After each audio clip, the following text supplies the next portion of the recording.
All right. Well, good evening, everyone. We've got a small but mighty group tonight. I heard from several people.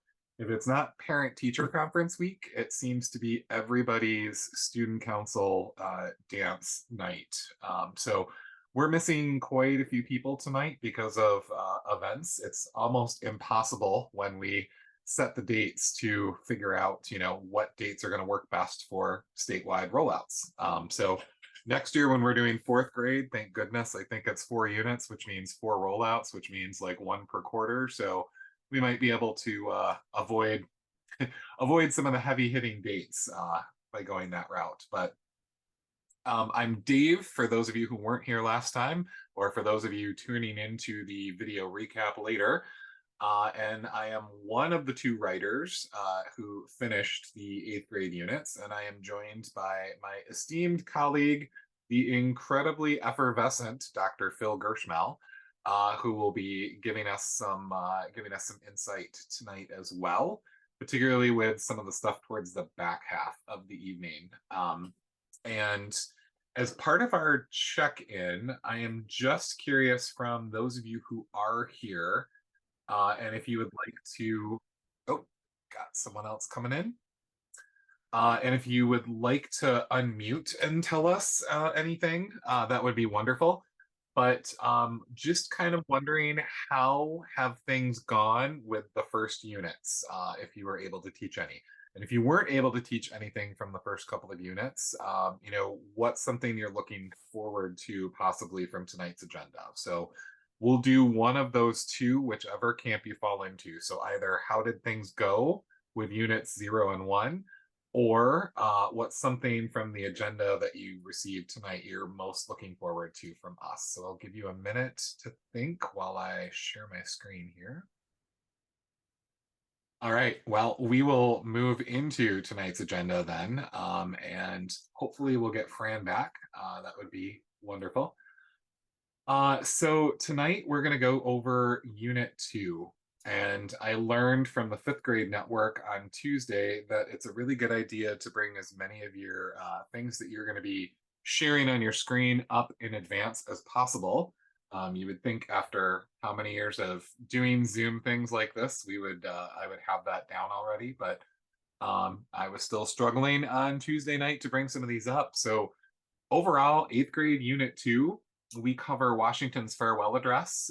We cover the start to America's place in the world, some of the political conflict, and then establishing a national judiciary and its power. And actually, we're targeting these 4 content expectations, and we're also getting into some of the Lewis and Clark pieces as well. There'll be a little bit of overlap with some of that stuff in Unit 3, but you can see we've got the Louisiana Purchase here as part of this and the Monroe Doctrine. So we're going to be kind of setting the stage for some additional Lewis and Clark stuff in the next unit. Because I remember my kids in particular really, really liked the Lewis and Clark pieces and the exploration and moving further west. So, but we've got 4 content expectations here, and our whole big compelling question for this unit is structured around this idea of how does a nation deal with growth? So obviously, we are not the same size that we were when the United States were first founded. We grew quite rapidly and then, had these periods of lulls and then grew rapidly again. And we start to really introduce that here.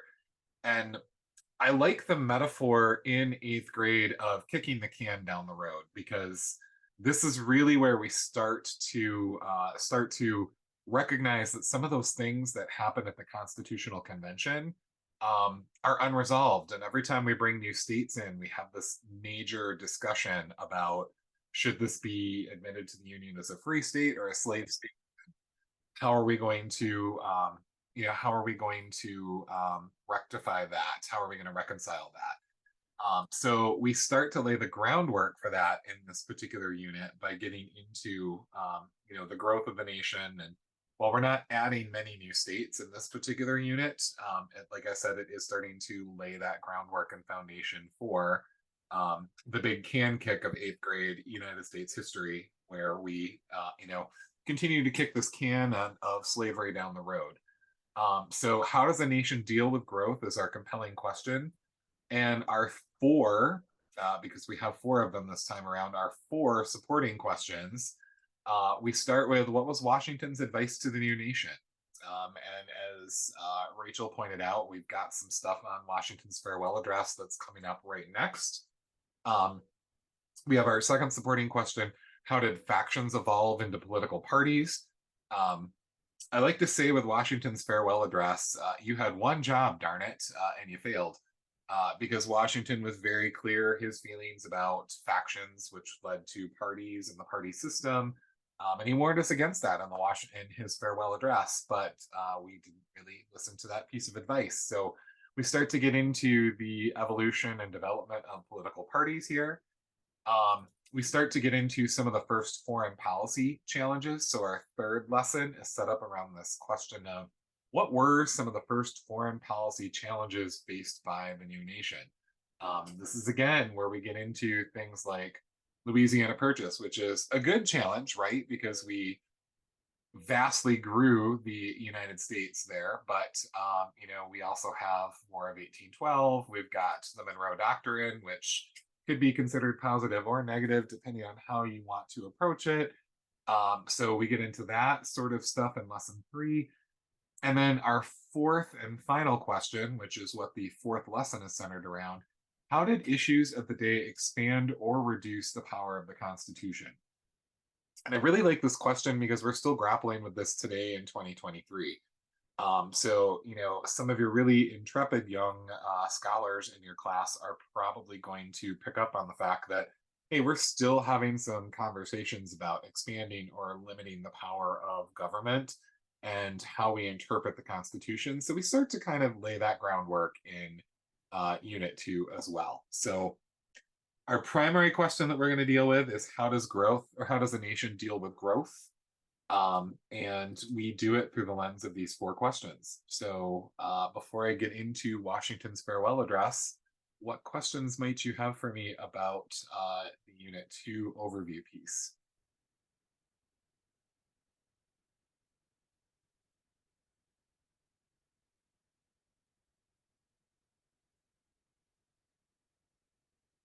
That was my third deep breath. My rule for Zooms is that I will take 3 deep breaths after asking a question, um, and then we will get into I will move on if nobody has unmuted at that point. So, all right, we're going to get started here.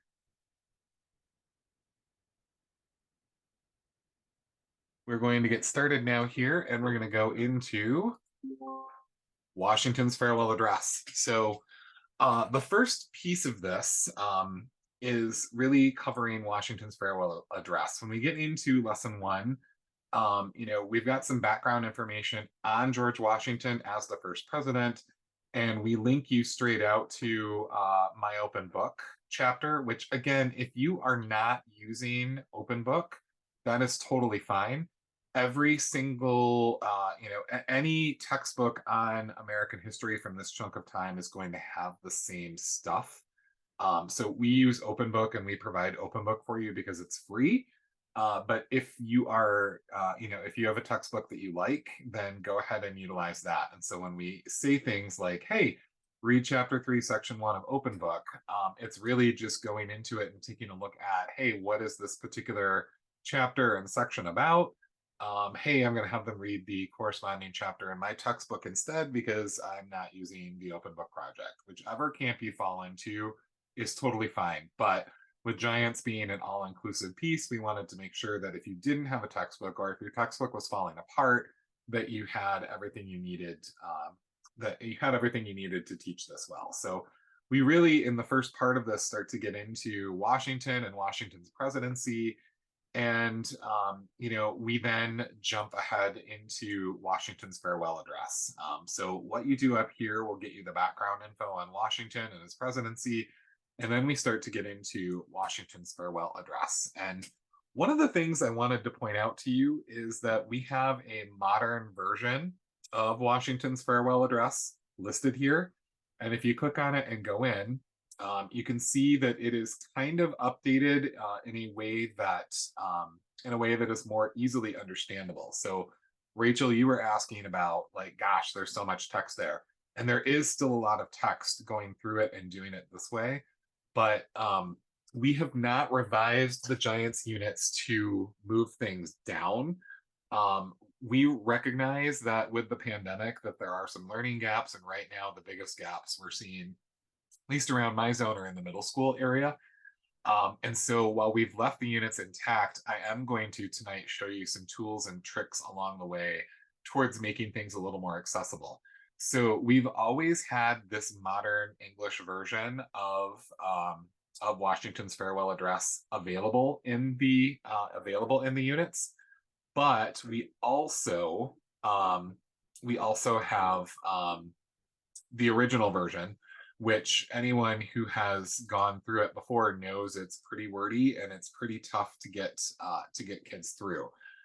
So there is a third option that I want to share with you guys tonight, because this one may be too much for a lot of your kids. And the modern translated version might also be too much for your kids. So I don't know how many of you, if you want to drop in the chat really quickly, I don't know how many of you have ever experimented with using some of the new AI tools that have crept up. If you want to throw something in the chat right now, like, yep, I've tried it, or yep, I've heard about it, but haven't tried it, or nope, I've never tried it, so this will be a brand new conversation for me. We have the opportunity to utilize this. Oh, Rewordify, Sarah, thank you. I have not actually used Rewordify, but that is one that I will definitely take a look at, because you do want to make sure that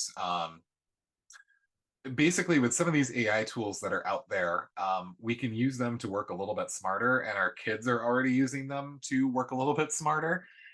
As a former 8th grade teacher, I can tell you that had ChatGPT, for example, existed when I was teaching, I would definitely be getting a lot of students who are using it to try to write their papers. And one of the best things you can do is utilize it yourself so that you can prove to your kids, hey, I know how to use this myself, and I know that you cheated on this particular thing because I read every word that you write. I had a teacher tell me a couple of weeks ago that they got an essay from a 6th grader that had the word evinces like 12 times in it. And so she just called the student up and was like, hey, really quick question for you. Do you know what this word means? And she pointed to it. They're like, evinces? She's like, yeah, yeah, yeah. What does this word mean? And the kid basically at that point was like, "Yeah, I cheated. I used the AI tool that was out there." And the teacher was like, "Yes, I know because I read every word that you write." But we can use it, and we can use it with students in some valuable ways. So I've got Chat GPT up, and I do this a lot. So what you do is it's kind of natural language based, which is nice. And you can just say, like, I'm going to say here, can you simplify, or can you translate and simplify this text to, sorry, translate to modern English? I get dumber as the day goes on, and the week, it's Thursday. This has been the longest decade ever. Can you translate this text into modern English that is understandable for if I could spell, for a 5th grader? And ChatGPT is, of course, always happy to help. And at that point, I go back over to Washington's farewell address, and you cannot take the whole thing at once because it will not take that much. You've got to do it in little chunks. But if I take just the first 4 paragraphs here and I dump it in here, it's going to get to work. What's funny about this is it doesn't have to take the extra seconds to type it out for you. Like, it could very easily just spit it out instantaneously. But I think the reason why they programmed it this way is to give it the illusion that it's like thinking and doing things in real time here. So Here are the first four paragraphs, simplified from ChatGPT here. Hello, friends and fellow citizens. It's almost time for a new election to choose someone to lead our country. And now is the moment when you have to decide who that person should be. I think it's right to let you know I've decided not to be considered as one of the options for this important job. This way, it will be clearer for everyone to voice their opinion. Please know I thought long and hard about this decision, keeping in mind my duty as a loyal citizen to my country. By not offering myself for this role, I want to make it clear that it's not because I care any less about your future or because I'm not grateful for your past kindness. It's because I truly believe this is the right thing to do. Taking on this role in the past, which you elected me for twice, meant putting aside my own wishes in favor of what I believed was best for you. I always hoped I could step down much earlier, but circumstances I couldn't ignore kept me in the job.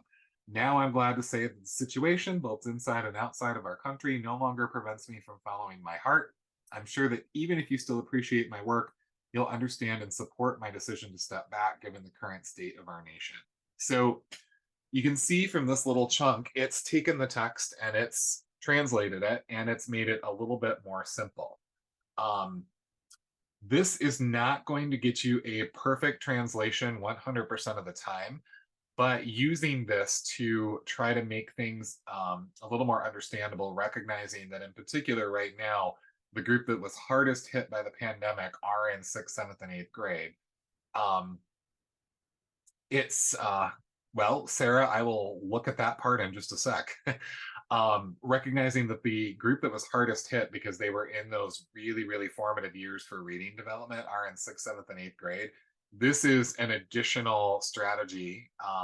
That's an additional strategy that I recommend that you consider as you think about the various needs of the various kids in your text. Now, Sarah said in the chat, that's okay, I'll do it, but I really, really am curious myself now because this is a part, this is a part of it that, we will probably want to be careful on.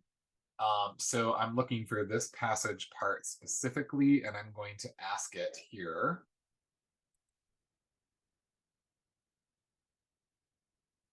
I've told you before about the problem with political groups in our country, especially when they're based on where people live. Now I want to talk about this issue in a bigger way and strongly caution you about how harmful it can be when people get too caught up in political parties.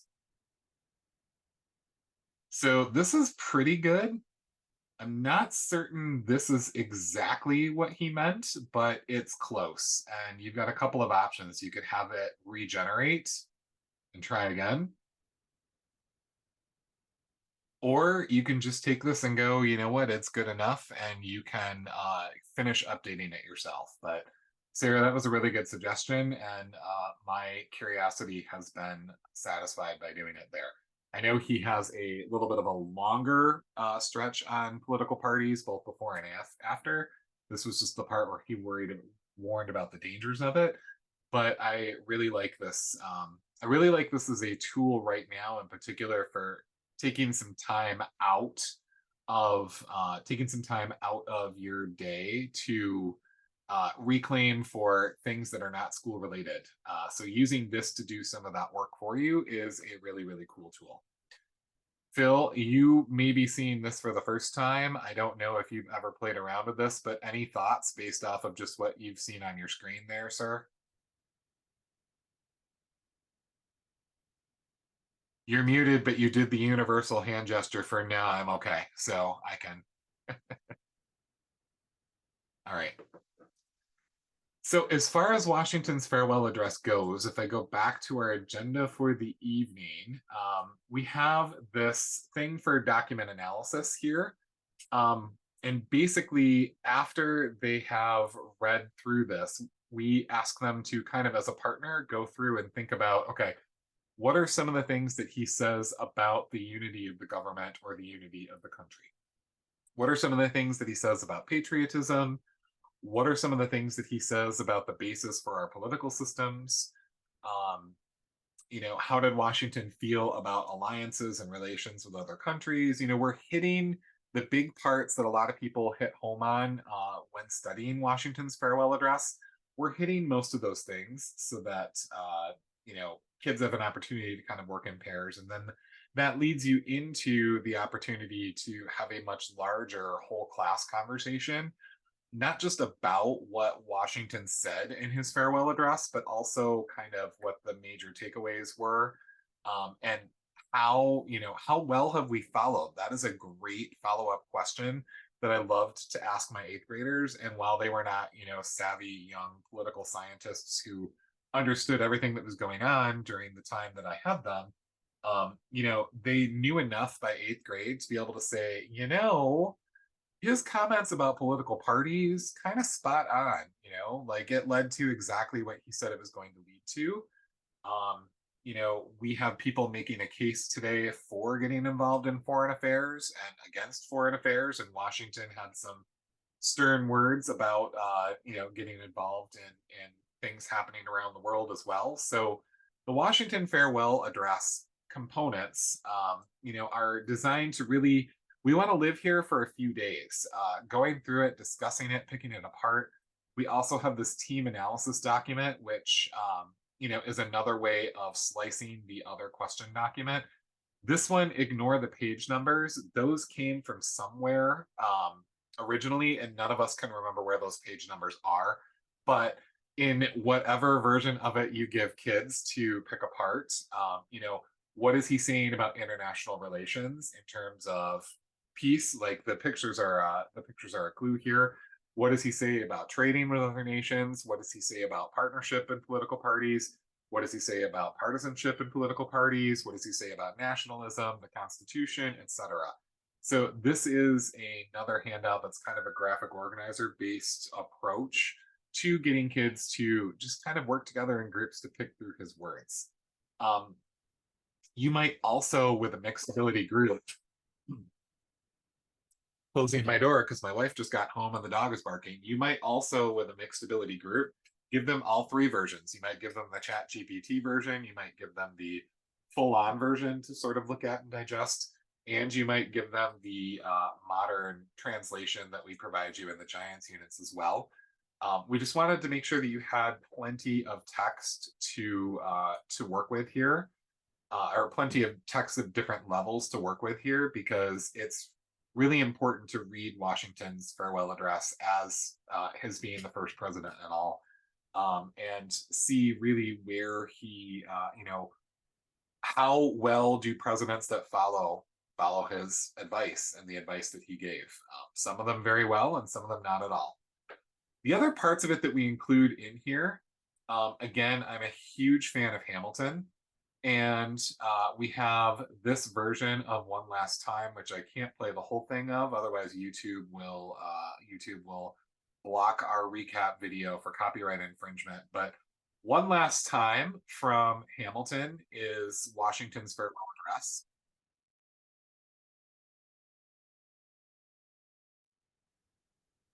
And there you go. You're good to go. Did a bunch of PowerPoints, and I click on one here. This is more on content.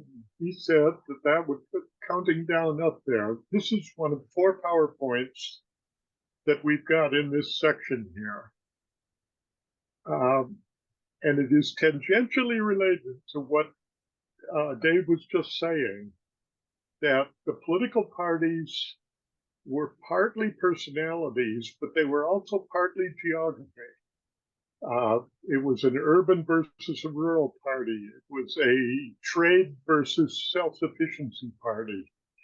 And the PowerPoints that I've got talk about that, but in a backhanded kind of way. Counting Down is a look at what really caused the Whiskey Rebellion. And it had to do with the rural versus urban divide that was happening already at the time. Now, it's a key idea in economic geography. It's one of the geography glicks that I was talking about. It's the relationship between distance and jobs. And it sounds a little bit abstract, which is why we sat down with a mathematician and tried to work out a step-by-step way of presenting this idea. It meets these glicks about a geographic view. It's an old economic model. I'm going through the PowerPoint relatively fast because you've got it up on screen for you to look at on the website, I mean. The basic question is, how do you decide what to do with your land if you're in a particular place there? What do you need to know? It's obviously important to know about the conditions that are there, good soil, a creek, what kind of weather, and so on. Those facts are important, but that's not enough. You have to know how far you are away from your customers or the trade networks that you've got. In other words, it's that old idea about conditions and connections. And that's where this skill of counting down becomes important. Now, we use the term counting down rather than we're talking about graph interpretation, we're talking about mathematics. But that's in fact what we're doing. This is a cross-disciplinary activity which meets a number of the math clicks for the 8th grade too. So let's do a very simple thought experiment. And a caution right away. Don't try to memorize any of these numbers. They're up there to talk about the principle that's going on here. We pick numbers to make the math easy. So imagine that all of the land within 10 miles of a town is exactly the same. It's flat, good soil, nice weather, no lions running around to chew on you or whatever. What if you tried to grow corn here right after the revolution? At that time, customers were willing to pay about $90 for all the corn that came off of one field and filled one wagon. Seeds, tools, and all these other things would cost about $42, a little bit less than half, which leaves you a profit of $48 if you are right next to your customer. And $48 200 years ago was a lot of money. But if the customers are far away, you've got a problem. Corn is heavy. You don't just put a load of it on your backpack and walk to town. So if your customer is 1 mile away, your profit goes down from $48 to $40. So we're going to put a G up there, for grain.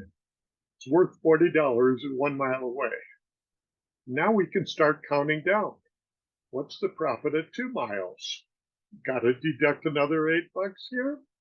And so that makes it 32. What's the profit at 3? You got to deduct a little bit more, 24. Let's keep counting down. And you find out that when you get out to 6 miles away, which is just about where it was back in the colonial days, you ran out of the ability to sell corn from your land. That is, you could produce it, but you couldn't get it to the customer in time. It's part of the reason why little towns are spaced about 12 miles apart throughout most of the eastern North America. Now, this is useful information, but the real value of the theory comes when we compare a couple different land uses. Milk, for example, important product, much more valuable than grain, but it takes a lot of labor to produce it. And the profit is $80 before transportation. But it's heavy, it's a liquid, it spoils. You need a very specialized and very fast wagon. Cost of transportation back in the colonial days was about $20 per mile, which meant that if you're 1 mile away, you're down from $80 to $60. We'll put an M on the graph. What's the profit 2 miles away? Count down 20. 3 miles away, count down 20 more. Now already you can see one very important geographic fact. All of this land was identical, but the people that are close to the market are going to make more money selling milk, and the people that are far away are going to make more money selling grain. If that makes sense, and I hope it does, because this is a very step-by-step mathematical problem, we can keep adding more land uses. And the PowerPoint does do that. It says beef production is hopeless if you're close to the market. because the other things are more valuable. But by the time you get far away, like out at 7 or 8 miles away, beef turns out to be a good thing to produce because it can walk itself to market. And so the transportation costs are very cheap. The counting down is very cheap. So it becomes the most profitable use about 6, 7, 8 miles away, even though it's much less profitable than closer. This is the geographic principle. High value uses of land tend to push low value uses farther away. Now, when I taught this in New York, I would use New York examples. I would say, I would love to have a split level house with a garden next to it, right next to where I work in Manhattan. The only problem is the land there was so expensive that only Donald Trump could afford to build a high-rise building there, which in fact was exactly what was right next to where I worked, was a high-rise building. So we could keep adding information about all kinds of other products to this. Ask kids now in October, where do you think pumpkins are going to be grown? Knowing what you know about spoiling and heavy and labor and so on, probably quite close to the market. Whiskey, however, is a strange product because it actually is a cornfield. The problem is it takes a whole lot of effort to turn corn into whiskey. And so the profit isn't very high when you're right next to the market. But it's really cheap. It's really light compared to a cornfield. So when you turn corn into whiskey, you've made it more expensive, but also much easier to transport. And the result is, and remember, we're choosing all these numbers to make the math easier. In the real world, all of these distances are different. They're usually a little bit greater. But the point is, distance is a huge influence in your decision about using your land. Transportation costs are different for different products. As a result, people often do different things even on the same kind of land that has the same conditions. The low value land, like whiskey and like cattle raising, gets pushed farther away. It's called geographic displacement. Here's the graph again. Can you see what people are likely to grow at different distances from town? Might be easier if we drew lines to summarize the data. Might be even easier if we got rid of the symbols. And what you can see is that you just have to look at what line's on top at each distance. This, by the way, is exactly why we wound up having a whiskey rebellion during the colonial era, and why we had early political parties partitioning themselves on the lines of distance. It's because the people that were living close to the markets were part of the trade networks and so on, were able to do a whole lot more different things with their land. But the people that lived way out in the country, the ones that had to raise something like beef or whiskey, something that was expensive to raise but easy to transport. And then along comes a Congress who doesn't understand that. And they say, we're going to put a tax on different liquids, and we're going to make it perfectly fair. We're going to tax every liquid equally. And the result was that tax essentially wiped out the profit of the whiskey producers. And when their profit was wiped out, they said, this government isn't working for me. I'm going to protest about it. And the only way I know, the only thing that's actually even cheaper than whiskey, and that is sending my son as a soldier in.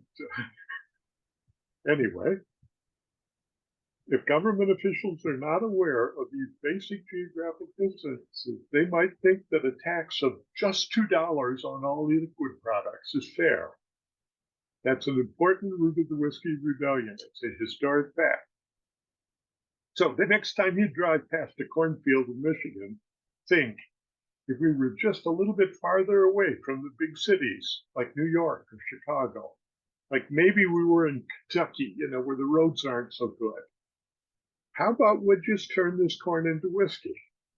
Which more or less is exactly what happened in early historic times.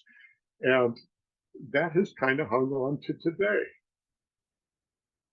So that's that PowerPoint about the Whiskey Rebellion. It's saying, if you wanted a math lesson that talked about graphing, but it also made a geographic principle about making decisions about using land, and it tied in with the Whiskey Rebellion. In other words, if you need a big break from reading a lot of text in these early lessons here, then you might want to try this guy out. I know that I did when I was teaching in New York, and I know that for some bizarre reason, New York eighth graders got a big kick out of counting down and trying to figure out how far away could you be before you would go completely broke trying to do something. And with that, I'm going to leave it. I raced over the PowerPoint because you've got it up on the website. You can look at it in a little bit more detail. I wanted to focus on the big point, and that is it's a cross math lesson that meets a geography glick and also talks about a historic event and puts a different light on it, that it's not just personalities, it's also geography, land use, and distance that helped shape some of the early political factions in this country. And when we talk about the Northwest Ordinance a little bit later on, that's going to come back as an even bigger principle about the frontier. So, Davey, you got it.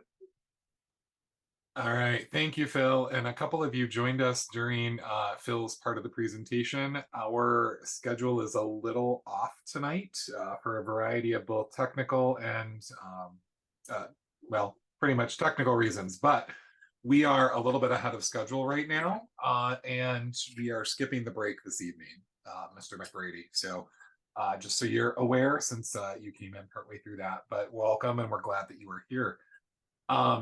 Now I have been able to rectify the tech issues on my end, so I have the rest of the things that I am responsible for already up, so that we don't have to go through that particular nonsense with me not being able to click on anything in Google again. So I'm going to share my screen, and I'm going to share with you first the part that I tried to share with you before I turned it over to Phil. So I am sharing this particular screen. There we go. So in terms of what we have for the Monroe Doctrine, we are again sending you to Open Book to kind of take a look at what's in there. And again, if you're not using Open Book, that's totally fine. Every 8th grade US history textbook that you'll find in a classroom has something on the Monroe Doctrine. And then we really want kids to take this little part of, and again, it comes out of Open Book. We wanted them to take this little part out of Open Book and kind of play around with this. So this is the text, and this is not the map that appeared there. This is a map that came actually out of a textbook. We don't have textbook maps in Open Book. We generally tended to use Phil's, but in this particular case, we wanted you to look at all of the territory that we're picking up, throughout the course of this unit, who we're getting it from. And then after reading this little passage about the Monroe Doctrine, we want you to first have kids think about this sort of activator question. As you think about the actions of President Monroe in issuing the Monroe Doctrine, how does it reflect the U.S. how the U.S. compared itself to European powers? But then, because between the Open Book chapter and some of the additional activities that we built into the units, we really want kids to spend some time, and this is a great discussion-based question for you. Was there an immediate change in the relationship between the US and other nations, and explain using some historical details? So this is an opportunity for them to kind of synthesize the information that they're learning and reading about, compare it with what's on this chart, and then try to come up with a reasoned answer based off of the evidence that they've read. So This is just a short little Monroe Doctrine piece that we pulled out for you tonight, but that was the part that I could not get to load before Phil went in. So then we get into this part on early foreign and domestic challenges. Unit 2 is the last unit that I did not write.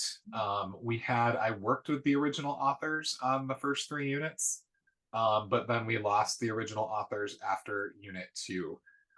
And so starting in the next unit, you're going to see that usually when we have you reading from open book, we also have some reading guides. And we started to play around with that in this particular unit. So this is a reading guide that I'm just going to bring up here that goes along with open book.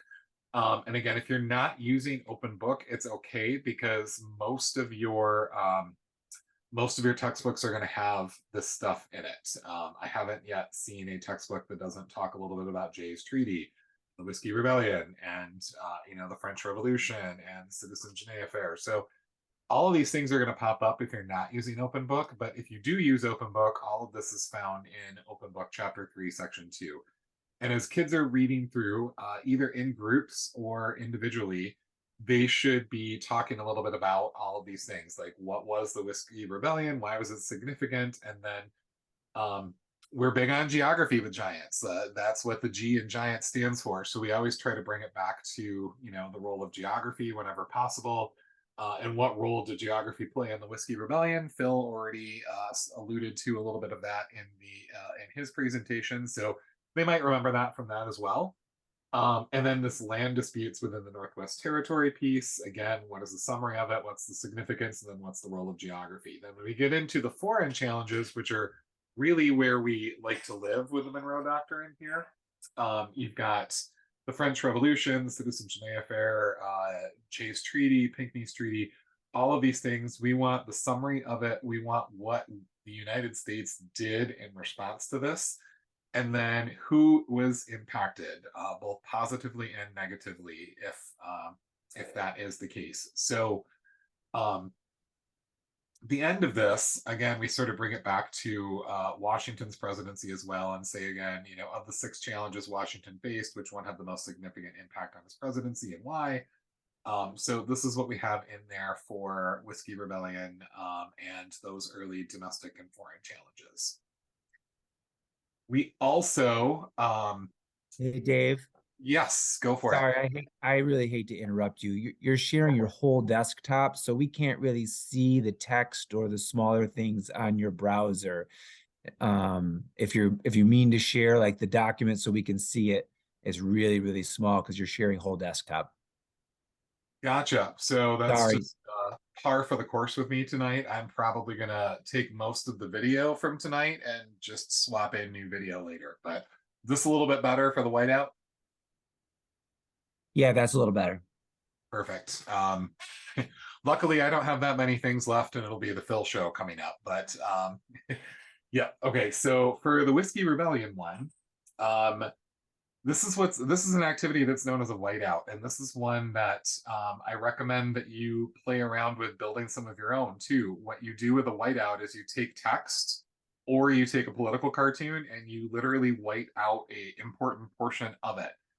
So in this one, in the political cartoon, if I go back really quickly to the thing that I shared just a minute ago and then actually zoom in on it so that you can see it. This is a political cartoon, and you can see that he's got a copy of the Constitution rolled up under his hand. So kids may actually remember that part when they get to it, but in terms of this, we want kids working in groups to kind of figure out what is the part of this that we're hiding. And again, you can do this with a primary source document too. Take it and then white out a portion of it and just use like, if you're doing it in Google Docs, just like completely blank it all out and have kids try to figure out like, what is the thing that's missing here? So once they've figured out what document is rolled up under his arm, we want to compare the Whiskey Rebellion to Shays Rebellion. We want them to think back to some of those pieces from the early units. Who had with Shays Rebellion, where was power vested? Who had the authority? And what is the new national government able to do now that we've got this other rebellion creeping up? And then what did this prove to the American people about their new government is a great way to, again, synthesize and put kind of a bookend on the activities that we've been doing related to this, because you have here the opportunity for kids to talk a little bit about, you've got the opportunity here for kids to talk about how the government addressed this challenge and what they did to move forward. So that's it for the Whiskey Rebellion pieces of the unit. As far as the remaining parts down here, before we get into the fun stuff with the environments of Lewis and Clark and the Missouri Compromise and the Santa Fe Trail, just a little bit on how we tackle the setting up of the judiciary. So we have a small PowerPoint and it's a lot of words. And you can always tell a Dave Johnson PowerPoint by the fact that it's very Spartan in how it looks. Phil makes his look really nice and pretty. I generally put these together and go, people are going to pick it apart and make it their own anyway. So I rely on the missing create key on the keyboard, whereas Phil relies on the very present delete key on the keyboard. But in this particular case, we talk a little bit, and this will help walk kids through the Judiciary Act and how it was set up. And then important case Marbury versus Madison and the whole decision and how that impacted and sort of defined what judicial review was going to look like going forward. So we've got a very short, very small presentation on this that is just kind of designed along with the other activities to kind of whet the kids' appetite for it. And then we have this as they're reading through Open Book. This is the finished version of it, and I know it's sideways because that's how it's scanned. Ideally, you would print this off, but this is the finished version of an activity that kids will have there that gets into how did the federal courts come into being. So really talks about, okay, what established the federal court system? Well, that's the Constitution. That's Article 3, Section 1. And it goes on from there. So these activities, again, are listed in the Giants units, and they follow along very nicely with the flow of what's in Open Book. So these are kind of designed to go along with that as kind of reading guides and note-taking guides for kids to follow as they go through and learn some of this information. So that is it for that one. And I'm trying to see here. That is it for me until we circle back towards the end on assessment. So in terms of this chunk with the Northwest Ordinance and Whiskey Rebellion, before we move into this last content chunk for the evening, what questions might you have for either one of us? Well, I've got a Northwest Ordinance thing yet. Oh, that's right. I moved that to the wrong part. So I will just stop now and turn it back over to Phil. Phil's got you for the next little while here, which is probably good considering how off I've been tonight. So go for it, Phil.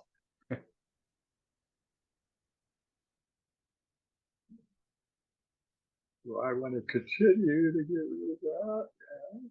Yes.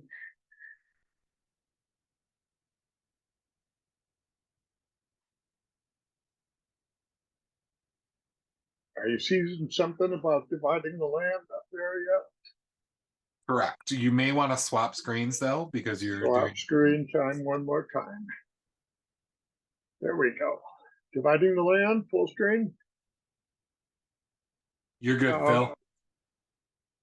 When they drafted the Northwest Ordinance, it did a lot of things almost under the table.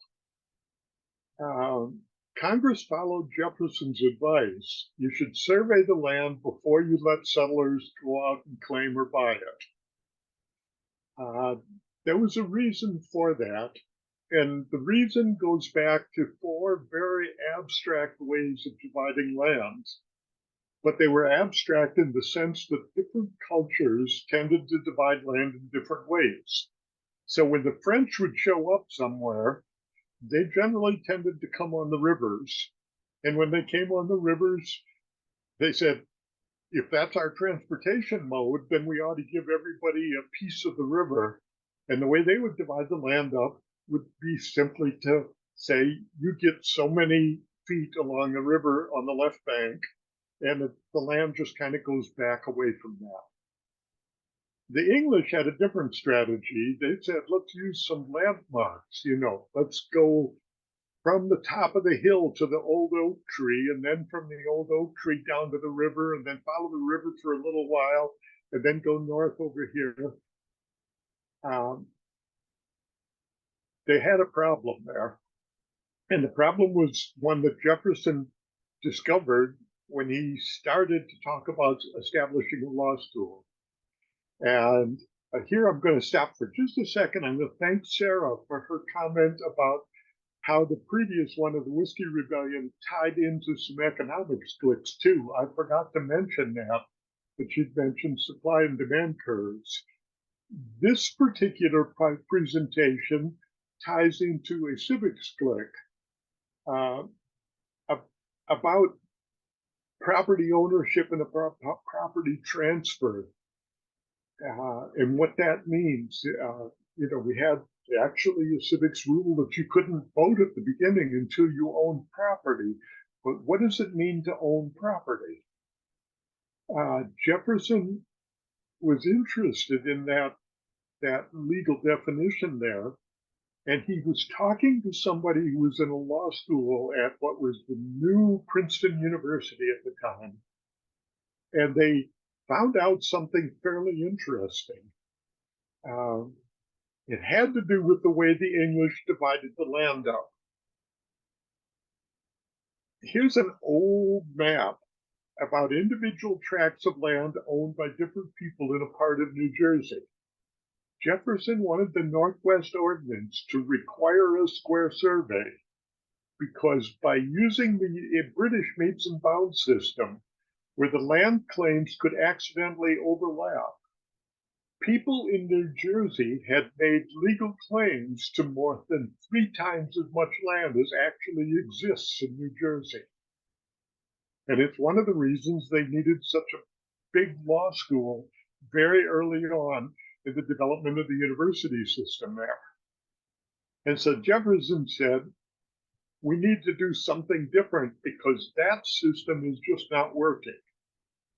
And then he said, the French system doesn't work because you can only go a certain distance back from the river, and then you just can't handle that land all by yourself. You're going to have to do something else when you get further back, and it's going to get confusing back there. This particular old map shows land owned by different people in a part of Louisiana. And as you can see, it's a kind of a nightmare, as is driving around in that part of Louisiana where the houses are all spaced in a row, but that's a different story. So Jefferson said, maybe we ought to just divide up the Northwest Territory into a bunch of squares so that we can tell you exactly what you own. I own the north half of that square number 9 in that township over there. It made it very easy to sell it or to build on it as required by the Northwest Ordinance. There is a minor drawback. If people build a road on every section line, which they did all over Michigan, you wind up with a whole lot more miles of road than you actually need to support that many people. And as part of what we've got right now with political candidates, one election after another saying we're going to fix the damn roads, and they never quite get around to it because, to be honest, Michigan has about 3 times as many roads as it needs. Except that we had the survey made this way, and people built their houses according to the survey. So let's go back to the Northwest Ordinance. The logic of the public land survey is explained in the PowerPoint that we put up on there. I'm going to say a few political things about it. This is a different kind of American exceptionalism. No other country in the entire world has a very clear system of dividing land and describing it. Partly because no other country has a situation where culture came from a different continent and essentially pushed all the indigenous people away and started over with fresh, what they would call a clean slate, empty land. What you see in the background here, this is actually a map from part of Australia. And in places like Australia, Egypt, or India, it can take years to prove that you've got title to a piece of land in order to build a Walmart there or something like that. It takes less than a few hours in most parts of the US.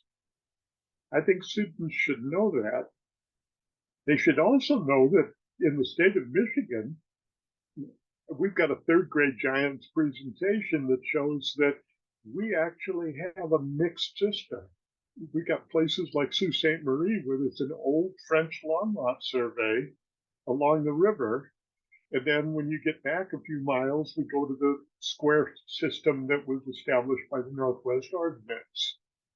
Or if you go to Detroit, and I see Sean is grinning right now, you've got the same thing. You've got a whole bunch of Detroit was laid out according to the old French long lot system, and the rest of it with 9 Mile Road, 8 Mile Road, 7 Mile Road, 6 Mile Road was on the public land survey. When those two things butt up against each other, you get these driver's nightmare corners, you know, the 3 and 5 way intersections that nobody quite knows who's got the right of way. Unless there's a complicated stop sign there. So the bottom line is that the square survey was a really important part of the Northwest Ordinance. By designated Section 16 of every township as a way to support schools and to pay teachers, it also set a precedent for Congress to do more things than they could pay for with tax money. And this is how this works. First, you steal some land from the Indians that were there, or you buy it real cheap. You know, you give them a treaty where it's basically, you know, a deal that you can't refuse. And then you use that land and you give it to somebody to do something that you want done. On the website, we put up a list, a document that just lists some of the things that Congress did that they wanted to do, but they didn't want to tax people to pay for it, and so they paid for it with land. They did it in order to survey the land to begin with. They did it to build schools and pay teachers with the Northwest Ordinance. They did it to pay the soldiers in the Revolutionary War in about 6 acts that were passed between 1788 and 1803. They're called the Bounty Land Warrants. Then they did it to build a national road out to Ohio. They did it to pay the soldiers in the War of 1812, to build canals in Illinois, to build improved rivers so they could be navigated, to help push the Indians out of the Midwest, to pay the soldiers in the Mexican War, to encourage people to move to Oregon so that we would have enough people there to fight against the British. That's not in your time frame, but it's going to come about 1850.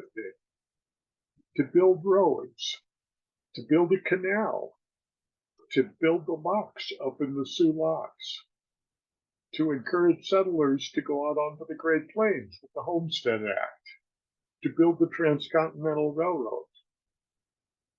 In short, we have a very long tradition of wanting more government services, defense, education, infrastructure, canals, roads, railroads, than we were willing to pay for with taxes. In other words, FDR didn't exactly invent deficit spending. He just couldn't find any more land to steal and give away. Now, that is part of the political dialogue right now. And if you know me long enough, you know I'm a kind of an equal opportunity political lampooner, partly because I used to live in New York in the district that is now represented by Ocasio-Cortez, Alexandria. And there were plenty of bits of democratic dogma that you could poke fun at. But the notion that deficit spending is somehow a problem of the modern age, we did deficit spending, we just paid for it with land using a precedent that was established in the Northwest Ordinance.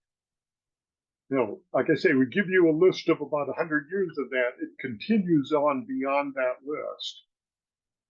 The rest of the presentation is basically about an activity about dividing up land. And I pretty much don't want to spend very much time with that, so I'm going to just kick the cancel button on that one.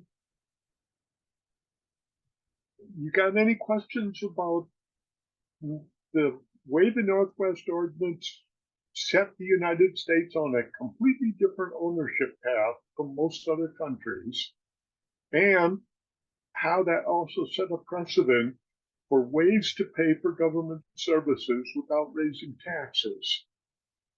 And this was a debate that, again, the same people, Hamilton and Jefferson and Paine and so on, were having that debate back then about how do we pay for some of these things. Any questions about this one at all?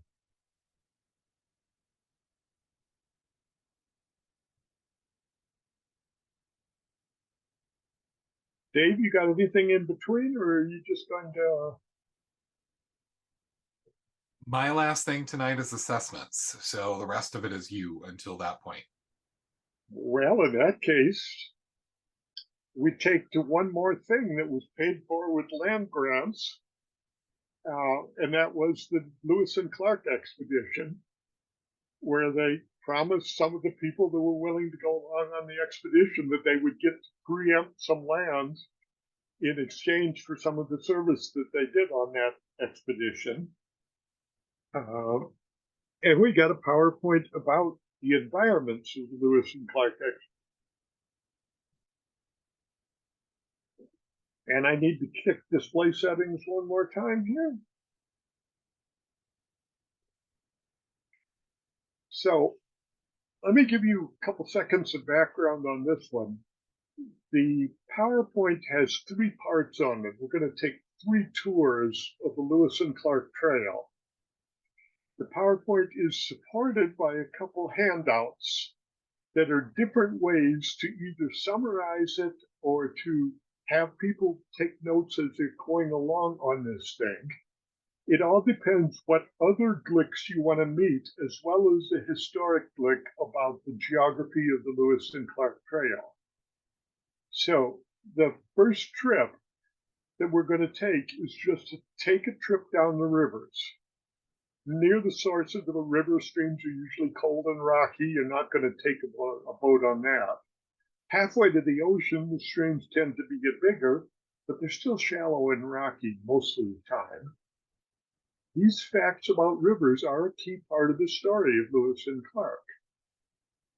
The Louisiana Purchase just about doubled the size of the U.S. at the time.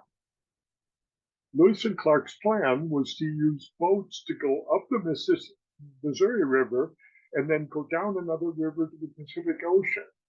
And it's partly because they were used to the concept of a river the way they saw them out east, rivers like the Hudson and the Potomac and so on. They didn't realize what kind of environments they were going into and how different they were likely to be. So you can use the Lewis and Clark expedition as a way to talk about these different environments and about the modes of transportation that they would use. The Lewis and Clark expedition was also going over some mountains that were a whole lot higher than anything they would have seen out east. And there's a satellite image here. Following our usual rule of having the PowerPoints being too big because you've got a delete key, but you don't have a create key if you wanted to have a satellite image. So one way to approach this is to have students model in their own minds, could actually be an English language arts club too, have them think about going on a 1-week hike through an area like this photo. You know, what exactly do you want to have in your pack? And we were able to do this very easily because we were planning just a 1-week trip into an environment that we already understood. We knew it pretty well. Lewis and Clark were planning an expedition that would probably take a year and go through a whole lot of environments that they didn't know anything about. And we kind of want students to wrestle with that, because this is going to come back again when we talk about the Dust Bowl, about moving farming into an environment that you didn't know it. And then it's going to come back again with political geography today. We talk about the Sagebrush Rebellion, and you talk about why people in some of these environments that have to live in a different way, have to make a living in a different way, come up with different political solutions. So what would you take to go all the way across the country? And the PowerPoint says, let's think of a few things. You want to have a rifle so you can go hunting, You probably want an axe or something like that, so you can cut down a tree, something with boots or so a few other things that you might want to have. There's a printed activity that the students can do in order to figure this out. Then the next question is, how are you going to move yourself? Are you going to go in a wagon? If you do, you're going to need a whole bunch of more things to keep the wagons running. If you go on a boat, you're going to need a bunch of things to keep boats floating. So to see if we chose the right stuff, and you could stop this here and have the students go through that activity and try to pick out what they would want to take along. Let's take a look at the rivers. In Missouri, the Missouri River is surrounded by forest. It's wide, it's deep. In South Dakota, before the dams were built, the Missouri is shallow and it's all full of sandbars. So you need a special kind of boat to be able to travel in this. By North Dakota, it's basically a home for water birds. It's becoming quite shallow. But in central Montana, it's actually deeper and much faster because we're getting closer to the mountains where it starts. In western Montana, it's a tiny little creek, and you're going to have to do something with your boat because you're not going to take it any further here. And they had actually figured out they were going to bury their boats and continue on horseback and then come back here and pick the boats up and come back home. In Idaho, there's no river at all on the high mountains of the Continental Divide. Further west, there's some creeks that are flowing toward the west. Then they join to form a big river. It's called the Clark Fork. Guess who gave it that name? In the middle of Oregon, the Columbia flows through a desert. Modern dams make it much wider and slower than it used to be. Near the Pacific, it's wide, deep, slow moving. And the Pacific shoreline has got all kinds of sandy beaches that were brought by that river. So, like I say, you could take a tour like this and then stop and talk a little bit about the challenges of the Lewis and Clark expedition. We could also repeat the journey by looking at the land. In Missouri, it's a forest. You could build a log cabin. In South Dakota, the trees are kind of smaller. Away from the rivers in the Dakotas, there aren't any more trees.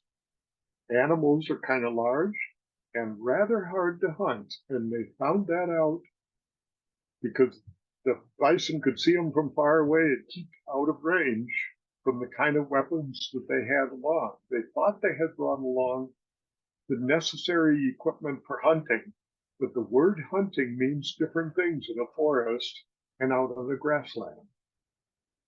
In eastern Montana, badlands form. In western Montana are some high mountains to cross over. Hard lava rock makes a thin soil out here. In fact, large parts of Oregon, you can't even put a fence post into the ground. Then you get the western part of Oregon, where you're next to the mountains, and the mountains are trapping the rain. You see waterfalls. They've actually rebuilt the camp that Lewis and Clark made to stay over the winter there. And then there had to be a ways back from the ocean because when you got right up to the ocean, the water was too salty to drink. We also put in this PowerPoint a few pictures of what Lewis Clark did not see. They did not see hundreds of miles of forest, rock, and swamp. If they'd have tried to cross in Canada, they probably wouldn't have made it because they would have been in this environment. On the other hand, they never saw mountains that were so high that you couldn't even have trees on them. If they had run into these, I'm not sure, well, people like Donner did and died to show for it. They didn't see any mountains that were too steep to climb. They didn't see miles of rough volcanic lava, but there is a lot of that in Oregon and New Mexico. They didn't see steep granite domes like in California. They did not see sagebrush plains. They did not see wide valleys full of salty soil like Death Valley, which is a salt-encrusted swamp. They did not see deep canyons like in Arizona. They did not see weird forests like the Mojave Desert. In short, Lewis and Clark were almost amazingly lucky. They went up the only river that they could have taken to cross the continent with their technology. If they would have gone on just about any other route across the continent, they would have had to stop and turn back because they would have gone through a place that they couldn't have crossed. The PowerPoint also has a map-based summary, marks their expedition sites, has precipitation, talks about how they went from a rainy forest to a good grassland, a dry grassland, a high mountain, a desert, and a really foggy mountain. It also got the satellite image with a few more comments on it.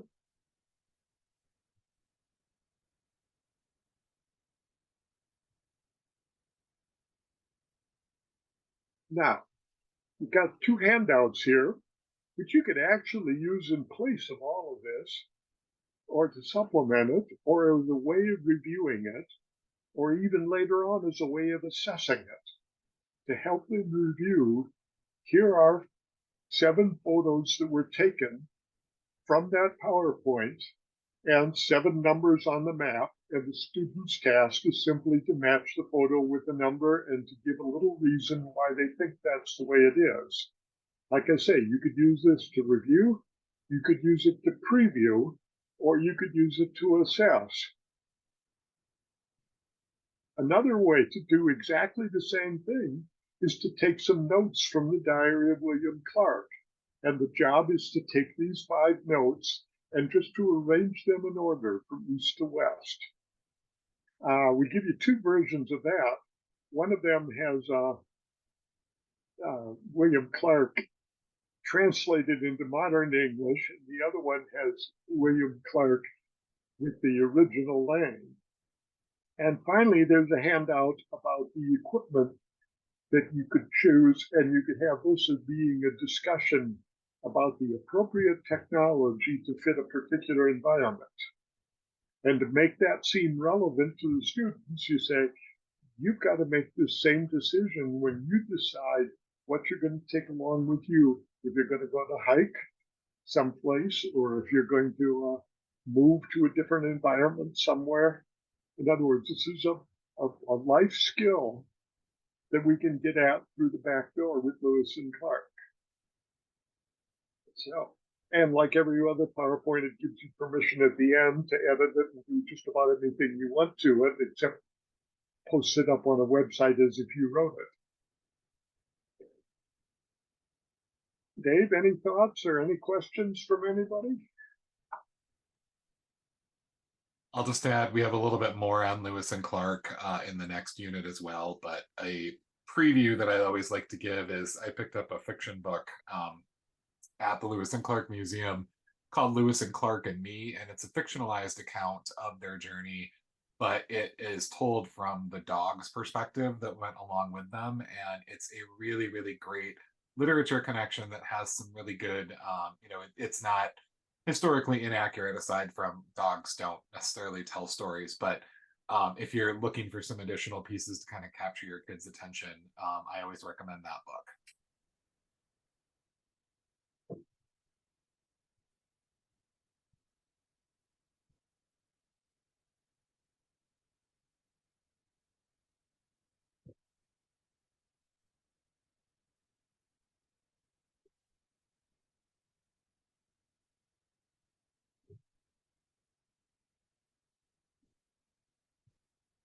Okay.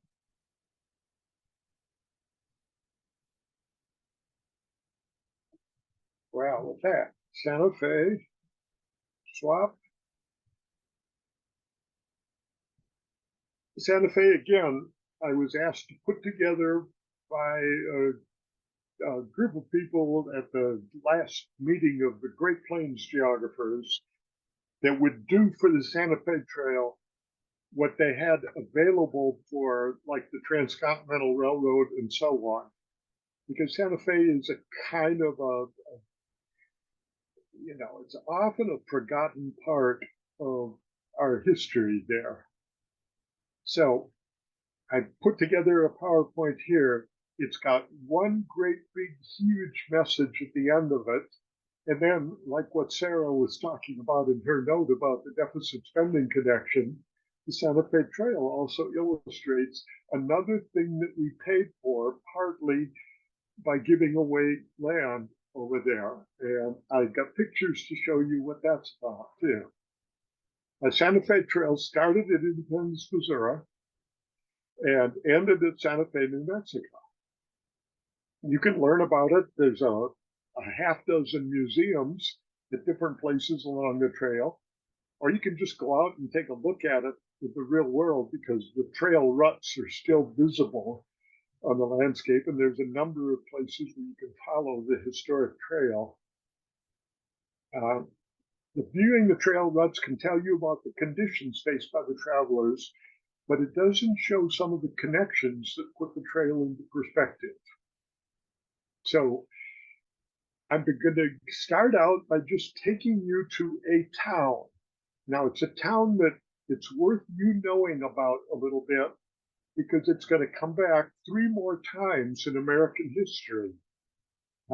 So Clayton is located next to an extinct volcano that's called the Rabbit Ears. That little mountain right there was a major landmark on the Santa Fe Trail, because you could see it for about 40 miles in every direction. The town of Clayton is the seat of Union County. Union County has 4,512 people at last census, in an area that is as big as Delaware and Rhode Island put together. In other words, this is way different from Eastern North America in terms of the population density. The town has 2,700 of those people.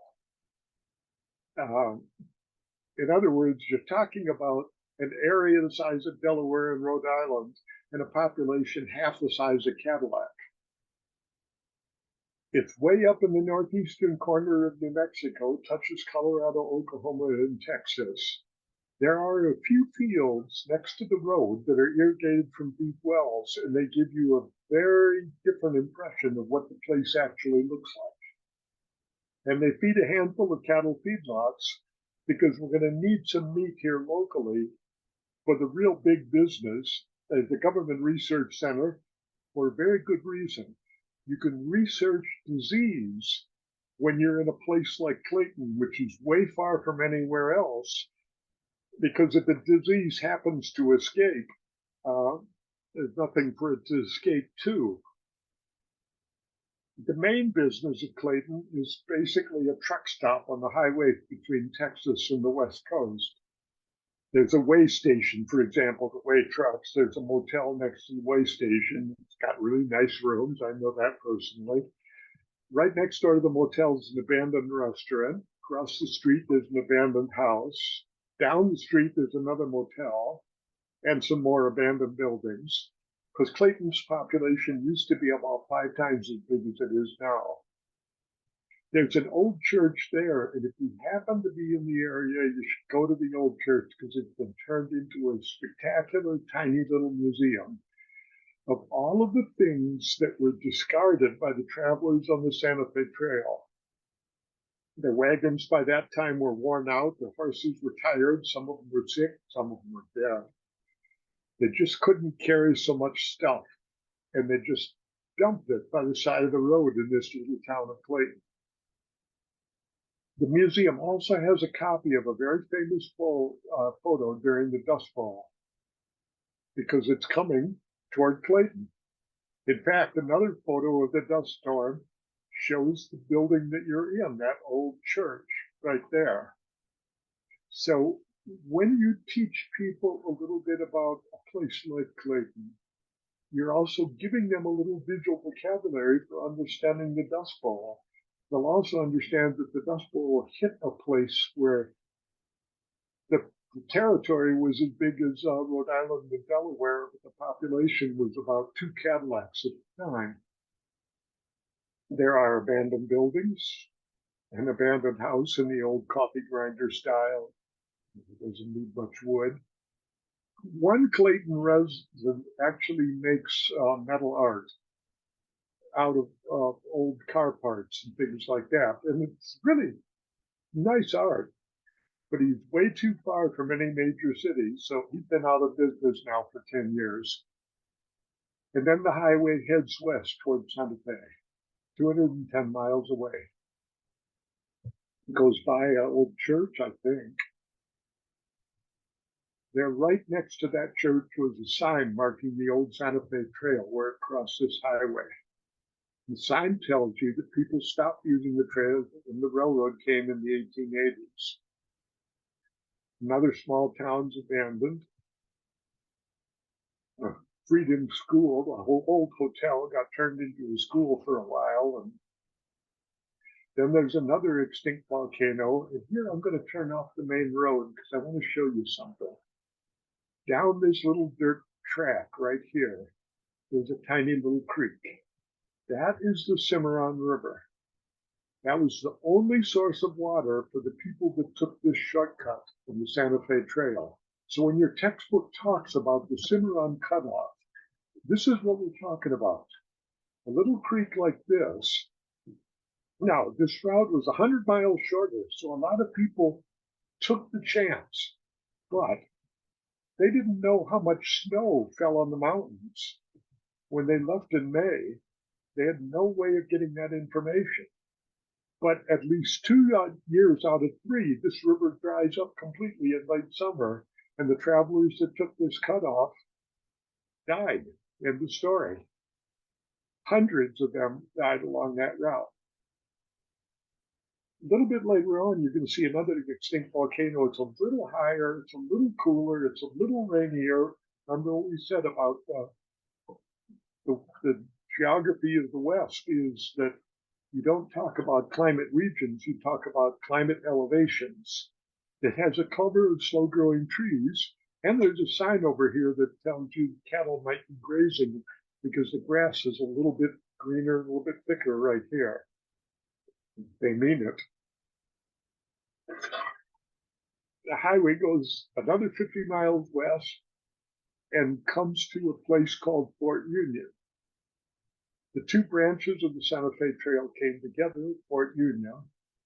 A map shows that there's no wall around the fort. There's just a bunch of buildings there. Because you don't need a wall if you're out in the flat grassland where somebody can't sneak up on you day or night.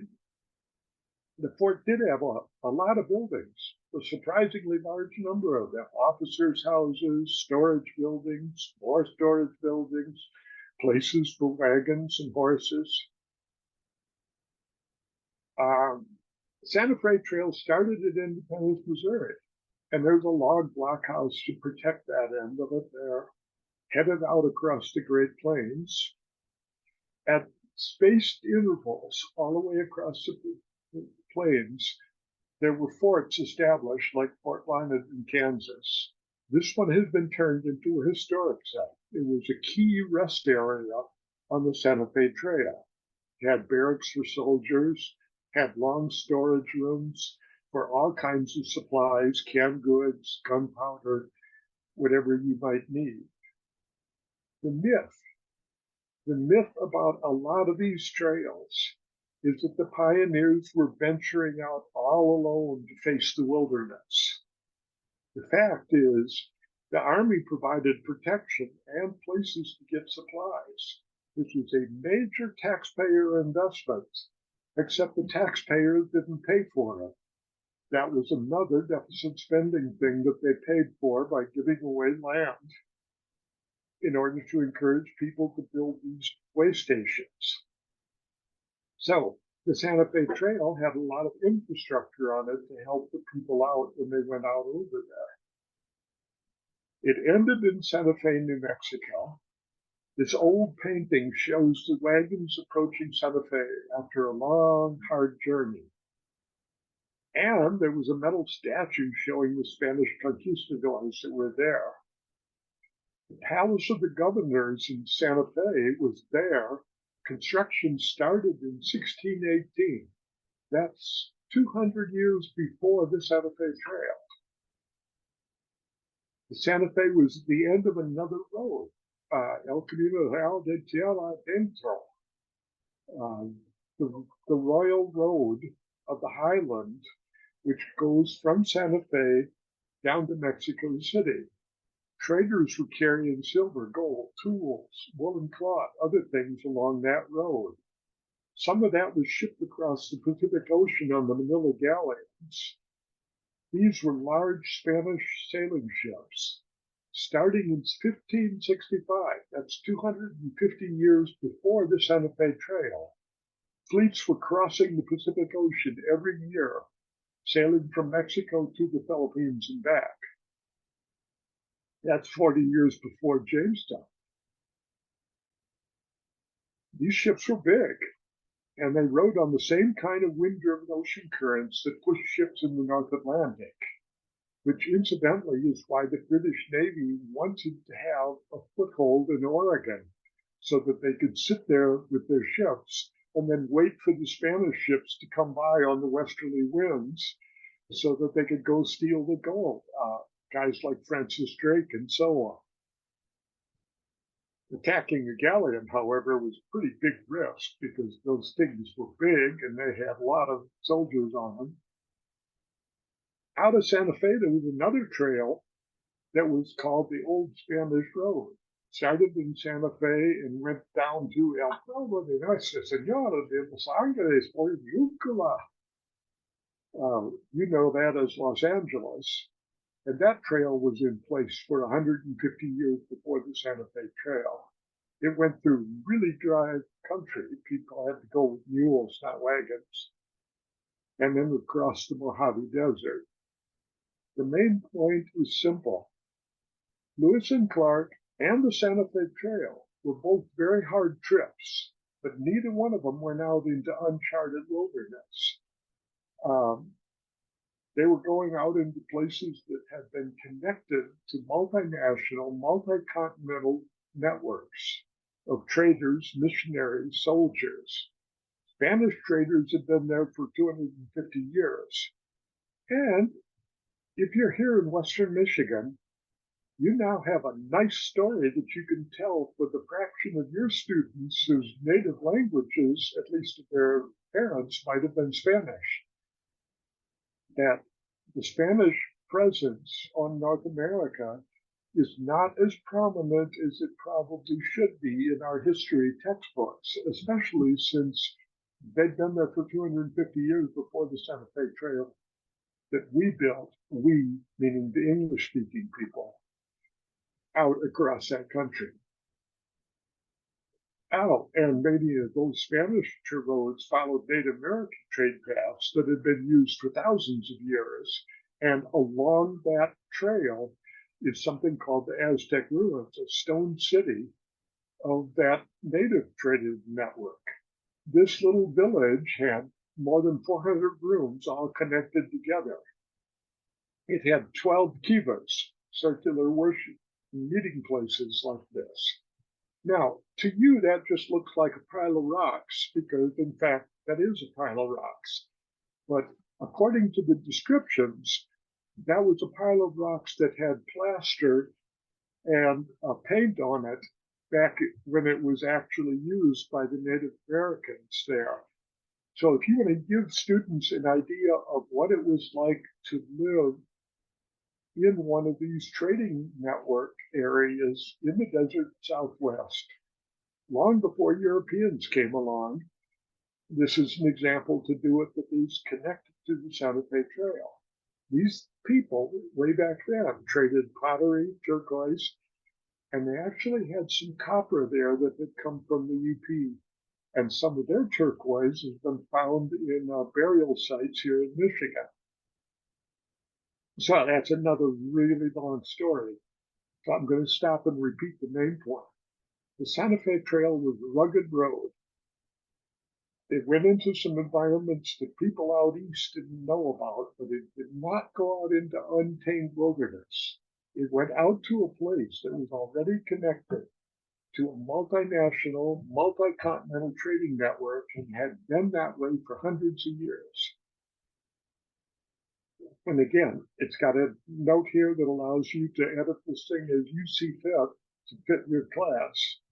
The points that we were trying to make with this is to give them an idea of what that Southern Plains environment looked like with some visual images, to raise some questions about how the military supported the people that were traveling out west with a network of government-funded trading posts and way stations that were paid for with land grants, and to give you a little bit idea about what the native presence of that environment had been even before the Spanish got there, 200 years before the English got there. So with that,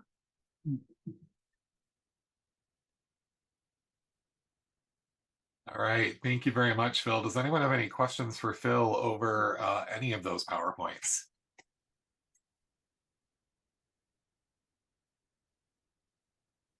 oh, and I should mention there's an activity up there about comparing international trails, and it compares the Santa Fe Trail with like the Silk Road in Eurasia, or a couple of the Pilgrims trails during the Crusades and things like that in Europe. It's just an activity where you might be able to tie some of our American experiences together with what they got in world history the previous year.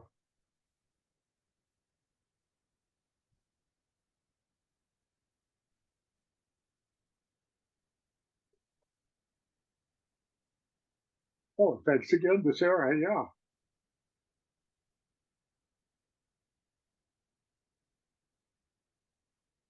Well, I will say as I transition over to the final part of our agenda tonight, where I kind of unveil the assessment part of this to you, I do a lot of newer teacher mentoring in my zone, and I went into a teacher's room, a fifth grade teacher's room last week to meet with them during their prep period just to see how things were going. And she was showing me all of the really cool stuff that her kids were doing for social studies. And she was doing all of the fifth grade Dr. Gershwell activities, like the Where Do We Put Our Village, which we had our eighth grade version of last time, and the